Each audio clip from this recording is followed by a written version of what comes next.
पुराण भितर दी जन कणा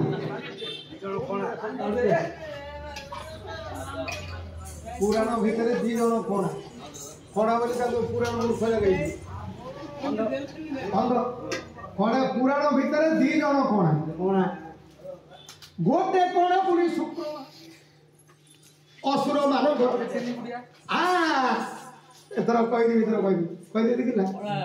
गोटे कण पुणी शुक्र महाराजा ब्राह्मणंकर पुणी पांदी पूजा असुर मानंकर लटंती से गुरु से पुणी कर्म करू से कुश मारी थे जो काले नारायण बामन मूर्ति को भगवान बड़ी रसी हंतारे जाई मागिले सनमत करी नाही बड़ी राजन कहिले नारायण सुन रे राजा बड़ी दान देव कुड़ी पुत्र आसी चाली नाही गला बड़ी दान देवा समय नाही আজি रात घरे रहरे तुही काली की मागिले तो देवे निदान नाही नाही करिले पुणी दारू ब्रह्म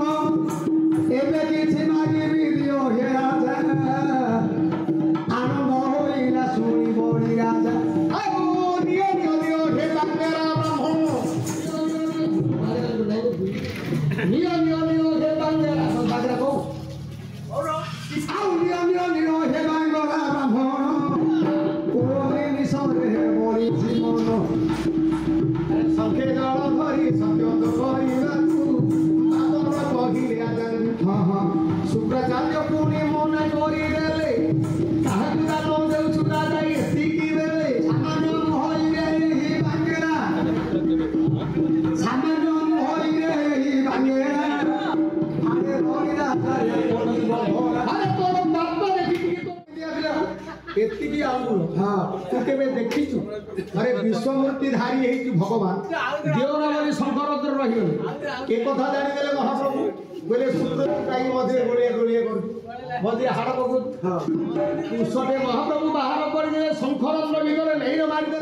आखिरे बाजिला पुणी चक्कु नष्ट हैला रक्त तो जाक पुणी तोळ खसिला पचारिले नारायण बामन रूपी हरि